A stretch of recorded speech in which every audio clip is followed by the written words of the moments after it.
Hola, buenas, soy el pastor Vladi y este es otro estudio del Evangelio según Marcos.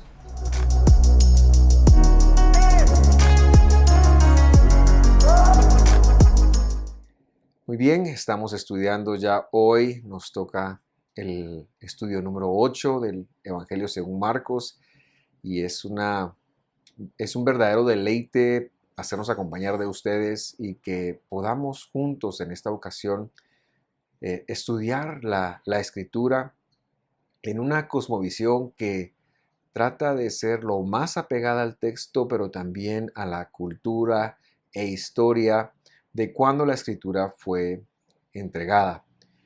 Antes de empezar con la parte octava, me gustaría mucho pedirle que visite nuestro canal de YouTube en youtube.com visión de Femisco, en donde encontrará una biblioteca con otros estudios que comparten esta cosmovisión y que estoy seguro puede bendecirle. Y bueno, acompáñeme a orar. Señor, gracias por tu palabra. Llegamos aquí con la necesidad de conocer más, de conectar más, de aprender más. Somos estudiantes de ti, que eres la verdad absoluta, y yo te pido, junto con cada persona que me está viendo, que te reveles a nosotros y que tengas a bien hacernos conectar lo que hoy tú has decidido para nosotros. En el nombre de Jesús oramos. Amén y amén. Muy bien, así que con la alegría de siempre iniciamos y yo quiero pues empezar recordando que en el estudio pasado, para generar un poquito de contexto, llegamos hasta el versículo 20, 1:20, y hablábamos de que el tiempo se ha acercado, lo que eso implicaba, el concepto del reino de Dios, ¿verdad? La revelación de lo visible de Dios y el arrepentimiento junto con el llamado de los primeros discípulos. Hoy vamos a tomar la lectura desde el versículo 21, Marcos 1:21.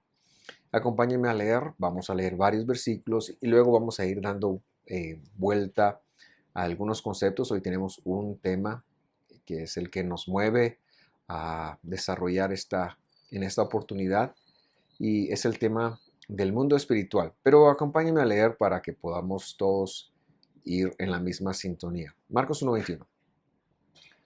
Entraron en Capernaum y enseguida, en el día de reposo, Jesús entró en la sinagoga y comenzó a enseñar. Se admiraban de su enseñanza porque les enseñaba como quien tiene autoridad y no como los escribas. En ese momento estaba en la sinagoga de ellos un hombre con un espíritu inmundo, el cual comenzó a gritar: ¿Qué tienes que ver con nosotros, Jesús, Yahushua de Nazaret? ¿Has venido a destruirnos? Ya sé quién tú eres, el Santo de Dios. Jesús lo reprendió diciendo: cállate y sal de él. Entonces el espíritu inmundo, causándole convulsiones al hombre, gritó a gran voz y salió de él. Y todos se asombraron de tal manera que discutían entre sí diciendo: ¿qué es esto? Una enseñanza con nueva autoridad. Él manda aún a los espíritus inmundos y le obedecen. Enseguida su fama se extendió por todas partes, por toda la región alrededor de Galilea. Y para hacer una especie de contexto vamos a ver algunas cositas. En primer lugar, Capernaum, Kefar Nahum, o sea, aldea de Nahum, es lo que quiere decir eso en el original hebreo. Vemos que el Señor entró en un Shabbat a enseñar a una sinagoga. Y cuando hablamos de Shabbat, hablamos del séptimo día. En griego de hecho dice Sabatón, porque el griego no puede pronunciar la SH, pero que más que día de reposo era el día de cese para que las personas pudieran dedicarlo a Dios para hacer un cese de su actividad económica y dedicarse a lo que Dios quería, ¿verdad? Ese es como el concepto del Shabbat, del séptimo día. Ahora, Sinagoga. ¿Qué es una sinagoga? En el primer siglo, una sinagoga tiene una palabra muy que significa lo mismo, otra forma de expresarse, eclesía. Eclesía y sinagoga eran palabras sinónimas en el siglo I. Hoy pues es difícil pensar en que sean la misma cosa porque representan a dos religiones que se han apartado mucho, pero en el primer siglo una sinagoga y una eclesía eran una casa de estudio que se aprovechaban para reunirse el día en Shabbat, en el séptimo día. Y esta sinagoga, que estaba alejada de Jerusalén, estaba al norte, era muy probable que albergara gente de todo tipo, ¿verdad? No solo personas de nacionalidad judía o israelita, sino también algunos griegos conversos y por supuesto, como ya lo hemos visto también, el tema de los temerosos de Dios. Eh, me, También es necesario o importante enfatizar que Jesús, eh, él hizo ministerio en varios lugares, pero más que en cualquier otro lugar, estuvo en Galilea y estuvo en Jerusalén. En Jerusalén lo vemos más teniendo enseñanzas y discusiones teológicas, mientras que en Galilea lo vemos teniendo demostraciones de su poder, es decir, milagros, sanidades y liberaciones. En este caso, él entra a la sinagoga a enseñar, se lo permite enseñar porque él es otro judío que va a orar, o así se le tenía concebido. Si él representara algo en contra de la Torá del Señor, no se lo hubiera permitido. Por lo tanto, entendemos que él viene para dar la verdadera interpretación y por eso se le permite enseñar de tal forma que se le admira por tener un tipo de autoridad distinta a los escribas. Y esto, como veremos más adelante, está ligado al tema de los demonios, al tema de los espíritus inmundos, ¿verdad? ¿Quiénes eran los escribas? Los escribas, como su nombre lo dice en hebreo, shoferim, shofer en singular, eran personas que más que escribanos, eran personas que tenían la función de hacer una contabilidad del texto de la escritura, es decir, el texto de la escritura se escribía en pieles de animales y la función del escriba era transcribir o escribir, pero también era hacer una auditoría, una contabilidad para que estuvieran los valores matemáticos fueran los mismos. Por eso más que escribas deberíamos de traducir la palabra shofer o shofrim como contadores, ¿verdad? Muy bien. Leamos nuevamente entonces qué ocurre en el versículo 23. En ese momento, mientras él está en la sinagoga de ellos, entró un hombre con espíritu inmundo. Y este hombre comienza a gritar, dice la escritura, como leemos aquí. Eh, Literalmente en, en el griego dice que empezó a chillar o a dar chillidos. Era un tema de gritos. Y este es un tema que hay que explicarlo. Estamos estudiando el Evangelio para conocer precisamente estos puntos que son muy importantes. Cuando hablamos de los espíritus inmundos, demonios, hay muchas palabras, ángeles caídos. Y bueno, la mayoría de personas parte de una experiencia, parte de alguna verdad parcial, pero queremos ir a la luz de la escritura a descifrar qué son estos espíritus inmundos, qué quiere decir eso, por qué se le enfrentaron a Jesús, por qué son o representan un enemigo para nosotros, por qué no debiéramos o cómo debiéramos de proyectarnos hacia ellos y el hecho de conectar que siguen muy presentes en el mundo.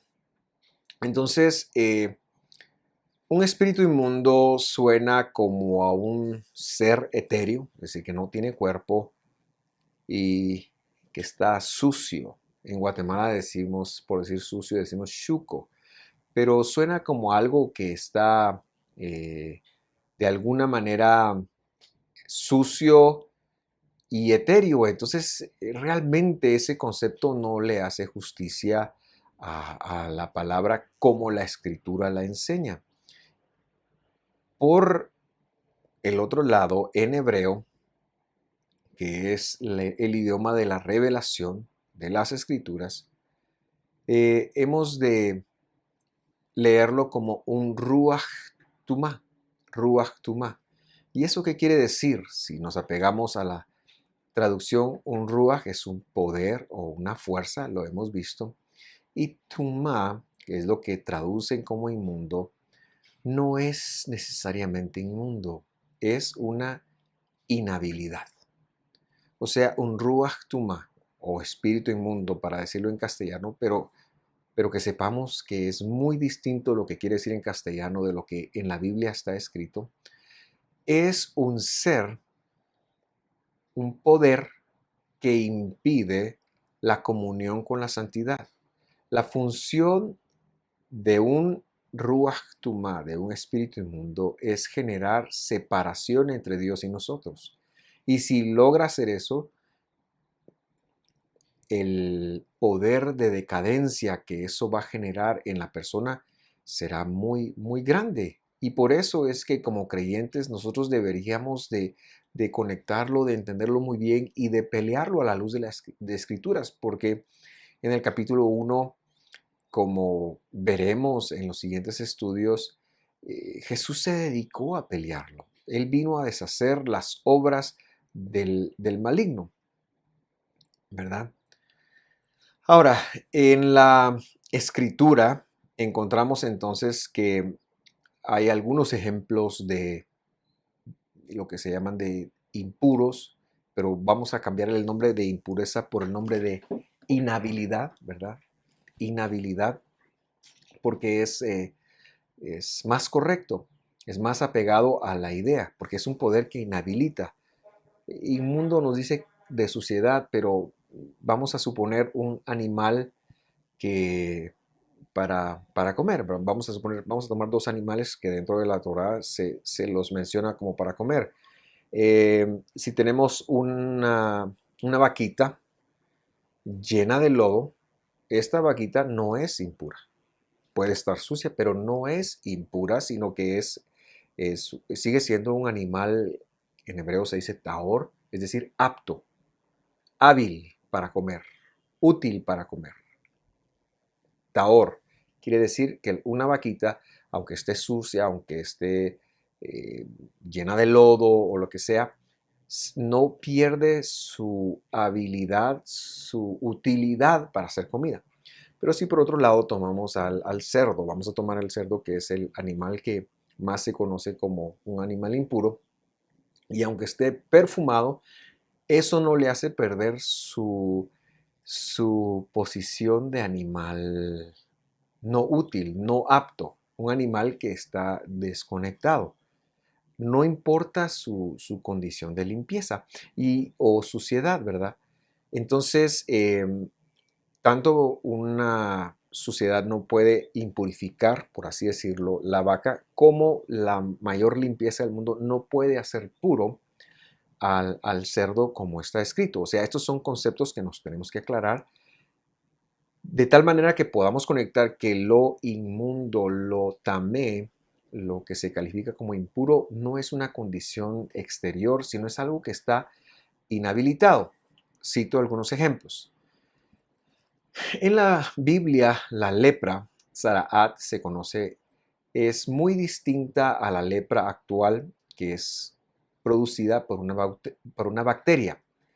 La lepra bíblica, la tzaraat bíblica, era una enfermedad de la piel que era la consecuencia de ciertos pecados. Y estos pecados generaban algunas especies de problemas en la piel que impedían, por estar en esta condición, la comunión con la santidad de Dios.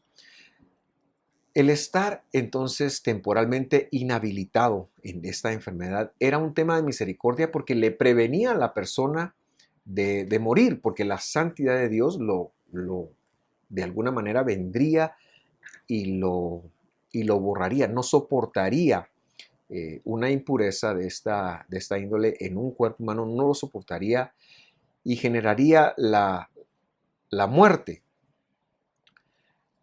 La palabra tamé, entonces, que es de donde viene la palabra tumá, tiene el sentido de desorden. Otro ejemplo es el de la mujer en su periodo menstrual. Dice la escritura que cuando la mujer empieza su periodo menstrual está impura, traducen, pero más que impura, está desordenada. ¿Pero desordenada para qué? Desordenada o inhabilitada para tener relaciones sexuales con su esposo en los 7 días que dura, que Dios le otorgó a este perímetro, a este periodo. Por eso es que en la Biblia está prohibido las relaciones entre pareja cuando una mujer tiene su periodo menstrual a partir del primero y hasta el séptimo día. Otro ejemplo también es el contacto con un muerto. Si lo leemos en la Biblia, eso producía una condición en la persona que tocaba al muerto de desorden. Quedaba inhabilitado por ciertos días. Entonces es más o menos el, el significado de la palabra que han traducido como inmundo, pero tamé. Repito, es mejor llamarlo no apto o desordenado. Y lo tamé, o esta especie de desorden, es una de las tres cosas que en la reconciliación que el Mesías Jesús hace por nosotros, los que Él ha llamado, Él viene a corregir. En el capítulo 16 de Levítico encontramos la obra del sacerdote mayor, el Cohen Hagadol, el sumo sacerdote, en el día de las reconciliaciones o Yom HaKippurim. Y podemos entender por la lectura del libro de Hebreos que nuestro sumo sacerdote es precisamente lo que hace en el madero reconciliarnos con él. Le invito a ver nuestro estudio de las citas del Señor y buscar la cita del día de reconciliaciones, Yom HaKippurim, y para que usted pueda estar un poquito más informado. Pero leamos cómo dice Levíticos 16:16, y esta es una traducción literal. Reconciliará por la santidad de las impurezas de los israelitas, reconciliará por la santidad de las impurezas de los israelitas. Es decir, él iba a ser por su santidad, no por el santuario, como está erróneamente traducido en muchas versiones. Por su santidad, el sacerdote iba a reconciliar por las impurezas de los israelitas, número uno. Aquí está la palabra tamé, lo que estamos hablando, las deshabilitaciones, por decirlo de una manera, sus transgresiones y sus pecados, ¿verdad? O sea, hay tres actos o tres especies de reconciliación que Jesús hace por nosotros en el madero. Una es de nuestras inhabilitaciones. Si nosotros tocamos un muerto, nuestro cuerpo entra en estado de impureza, pero Jesús pagó por eso. No tenemos que esperar que venga una vaca roja ni nada de eso, sino que Jesús, como sumo sacerdote, pagó por eso. Lo mismo las transgresiones, que esto es todo lo que tiene que ver con la rebeldía y con el hecho de pensar que mi opinión está por encima de la de Dios. Y por supuesto el tercer aspecto es el pecado, que creo que es el que más se ha hablado cuando se habla del perdón de Jesús. Entonces, un poder de impureza, de inhabilitación, como el que estamos hablando, es un poder del mal, es un poder del Satanás, es un demonio, pero que tiene como finalidad obstruir la relación con Dios. O sea, la intención de esta especie de seres, es separarnos de Dios, es alejarnos de Dios. Y cuando nosotros caemos en manos de uno de estos seres, pues su función será atacar, atacar, atacar, atacar todo lo de Dios que tengamos, obstruir que la palabra de Dios venga. Hay mucha gente que no le gusta el estudio de la palabra, que cuando lee la escritura se duerme, se desconecta, que no le gusta escuchar alabanzas, que al ir a las iglesias se duerme, muchas cosas. Hay poderes de las tinieblas atacándonos para obstruir el poder de Dios en nosotros. Hay poderes de duda, de incredulidad, etcétera, etcétera. Y la función es poco a poco ir trabajando con nosotros en nuestra destrucción. Ahora, ¿qué tipo de ser es entonces? Porque la idea que se lo tiene de un espíritu inmundo es de un ser etéreo, especie fantasma que viene y entra. Pero nosotros rechazamos esta idea y explico por qué. Estos poderes de inmundos, poderes de inhabilitación, de impureza, voy a llamarle mejor poder de impureza, son seres con cuerpo. Tienen un cuerpo espiritual. Gracias a Dios no se nos permite verles, no se nos permite ver el mundo espiritual a esa magnitud, pero sí tienen un cuerpo. Tienen un cuerpo espiritual. Lo que pasa es que ese round se escapa a nuestra vista.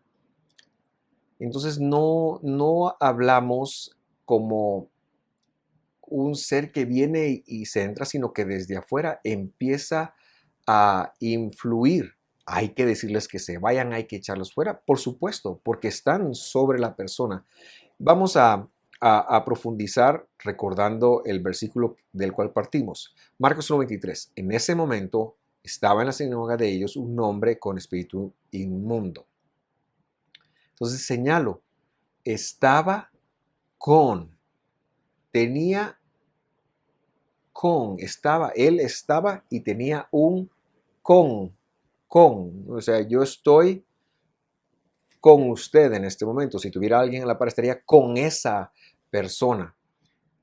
Lo que pasa es que sucede mucho más allá de nuestra comprensión y el trabajo de estos seres de impureza sí es un trabajo progresivo.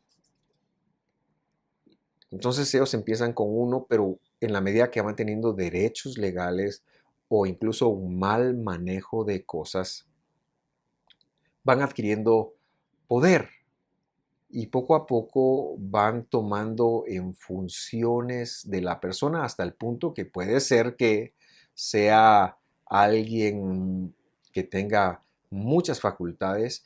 Y yo le recuerdo algo acá. Incluso cuando lleguemos al capítulo del endemoniado gadareno, lo podremos ver desde esta perspectiva que yo le estoy planteando a usted, ¿verdad? Pero en lo que llegamos solo hablaremos de que es algo progresivo. Vamos a hacer una suposición. Una persona va con un brujo y le dice, mira, necesito que hagas un trabajo. Vamos a hablar de un brujo real, porque los hay charlatanes, pero va, busca un brujo y le dice, hazme un trabajo, quiero que tal persona se enferme o haga así la maldad en el mundo y esta persona tendrá su cosecha, porque no puede quedar sin cosecha, sin retribución las personas que buscan el mal de otros, pero pensando en la persona a quien se le mandó el poder de la impureza, si tiene la puerta abierta, si no conoce a Jesús, si no vive temerosamente delante de Dios, entonces este poder llega, encuentra algún derecho legal y esta persona empieza a sufrir embates, ya sea en su cuerpo, porque, y lo quiero explicar bien, estos poderes pueden llegar por medio de sus frecuencias espirituales que ellos conocen empiezan a interferir en el cerebro. Entonces pueden enfermar, pueden generar falta de memoria. Bueno, tienen muchas formas de operarse. El mundo espiritual es sumamente amplio, pero vamos a suponer que viene y lo enferma. Esta persona empieza a ir al médico, pero no se cura, no logra ver una mejoría y de repente mejor decide que va a buscar a un medium, alguien que conoce el mundo espiritual. Esta persona viene y lo libera, cuando lo que realmente hace es reconocer el poder de la impureza que está funcionando ahí y hacer una especie de pacto. Entonces quita ese y probablemente pone otro más fuerte, y el estado de este hombre va a ser mucho peor después, ¿verdad? Porque el trabajo de la oscuridad es la destrucción de nosotros. Pero no tenemos que temer, porque para eso apareció el Hijo de Dios, para deshacer las obras del mal. Y esto tiene mucho que ver con la cultura farisea de los demonios. Y vamos a explicarlo un poquito también, ¿verdad? En el siglo I había una cultura exorcista en Israel, ¿verdad? Y este monopolio lo tenían los fariseos. Por eso, o los escribas también, que ya los hemos mencionado, pero que eran del grupo de los fariseos. Entonces ellos tenían una especie, ahora está de moda esa palabra, la palabra protocolo. Tenían un protocolo para tratar con los espíritus o con los poderes de inmundicia, que fue muy influida por la cultura helenística. Y tenemos que decir que muchos de los conceptos que hoy se aceptan, que se aceptaron en el siglo I, vienen de una cultura helenística, perdón, o sea, griega, que a su vez es gnóstica y que maneja mucho lo etéreo, maneja mucho lo invisible, lo intangible, mientras que en el mundo bíblico lo espiritual es tangible. Lo espiritual no es intangible, no es etéreo, es tangible. Y un ejemplo de eso es el cuerpo que tendremos nosotros, que será espiritual. Eso quiere decir incorruptible, pero será cuerpo. Jesús vino en cuerpo, no vino un espíritu, vino en cuerpo. Entonces los griegos tenían una opinión de los demonios como fuerzas de la naturaleza. Y eso de alguna manera permeó el primer siglo, bueno, 2, 3 siglos antes de nuestro Señor, pero en el siglo I y II de nuestra era, después de Cristo, cuando usted busca la lucha de los primeros creyentes en Jesús que enfrentaron, se va a dar cuenta que una de las fuerzas principales que se enfrentaron fue la del gnosticismo, que es toda esta escuela de lo etéreo y de que los demonios entonces son fuerzas de la naturaleza que pueden servir o beneficiarse. Entonces los fariseos tomaban una especie de actitud de domesticamiento, voy a llamarle, domesticaban y los usaban a su favor, más o menos como hacen los brujos. Porque como dije, hay muchos charlatanes. Y pensando de esta manera, que los demonios se podían domesticar y entonces ellos de alguna manera, con alguna especie de protocolo, podrían manejarlos y generar algún beneficio para ellos de alguna manera. O sea, los exorcismos en el primer siglo eran cobrados, ¿verdad? Hay un ejemplo de esto que quiero citar con usted, está en Mateo 12:38. Mateo capítulo 12:38. Quiero invitarle para que me acompañe ya. Y en Mateo 12:38 dice: algunos de los escribas y fariseos dijeron a Jesús: queremos ver una señal de parte tuya. Ahora, esta petición viene después de que Jesús sana a un hombre ciego y mudo, pero lo hace en Shabbat.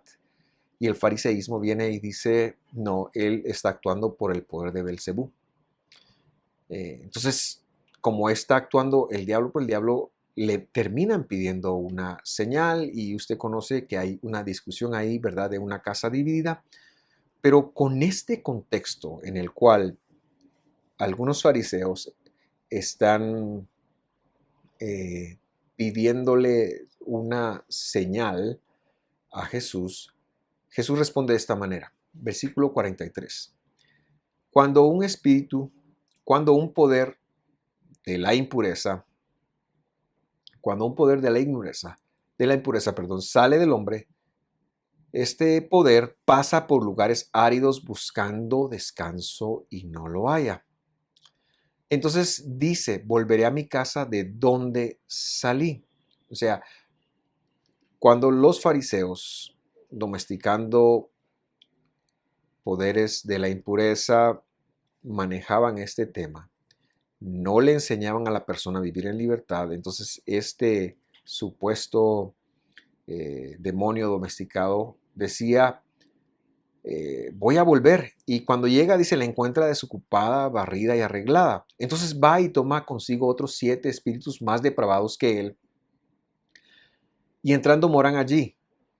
Y el estado final de aquel hombre resulta peor que el primero. Así será también con esta generación perversa. Repito, el tema de entrar se refiere a tener acceso al cerebro, a tener acceso a la vida del hombre, no a ser un espíritu etéreo y entrar y poseer el cuerpo, sino a tener un acceso a los pensamientos del hombre, porque el hombre debía de, una vez siendo libertado, debería de haber llenado eso con el poder de Dios, con el Espíritu Santo, para que al regresar cualquier espíritu de impureza no tuviera lugar, al contrario, la casa le estuviera sellada. Entonces Jesús está acusando a los fariseos directamente de que ellos, al domesticarlos, no era que los echaban, sino que hacían una especie de juego en donde se iba, el hombre mejoraba, pero luego empeoraba porque no tenían ellos el poder de Dios, porque no estaban haciendo uso de la escritura como debían de haber hecho ellos, porque no los volvían discípulos, porque tenían, eh, qué sé yo, una ignorancia con este tema. Otra escritura, pero esta también ya en Marcos 12:38 dice, y en su enseñanza, la de Jesús, les decía, cuídense de los escribas, quienes les gusta andar con vestiduras largas y aman los saludos respetuosos en las plazas, los primeros asientos en las sinagogas y los lugares de honor en los banquetes, que devoran las casas de las viudas y por las apariencias hacen largas oraciones. Estos recibirán mayor condenación. Las largas oraciones son una referencia al protocolo escribano o farisaico del ritual de la liberación de espíritus de la impureza. Es decir, ellos llegaban y tenían un protocolo de oraciones que leían con tal de llegar a libertar a la persona, pero como vemos Jesús les señaló de que lo que hacían era traer más daño sobre el hombre. Y este es el contexto que debemos entender en el Evangelio cuando se habla de lo que están viviendo. Hoy en día eso se ha suplido por otras cosas como una cruz, como agua bendita, incluso ayuno o lo que fuera, pero queremos señalar y enfatizar que nada suplanta al poder de Dios. Que la forma de manejar los espíritus de la impureza es en desde nuestra posición de hijos de Dios, en quien Él ha depositado su poder, en quien Él ha depositado el Espíritu Santo.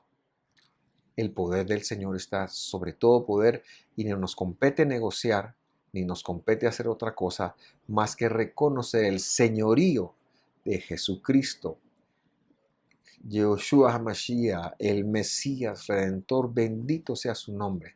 Y eso es precisamente lo que pasa allí.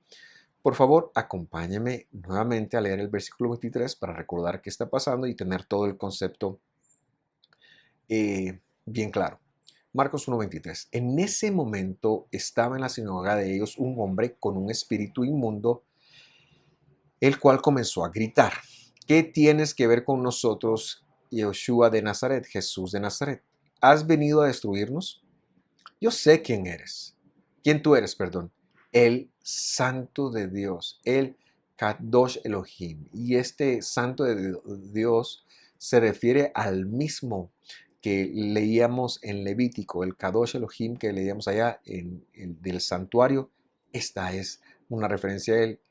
Jesús lo reprendió diciendo: cállate y sal de él. Yo quiero que usted ponga atención a dos factores muy importantes. Número uno, le mandó a callar. Le mandó a callar. El Señor no negociaba con los espíritus de impureza. Simple y sencillamente, primero les mandaba a callar. ¿Por qué razón?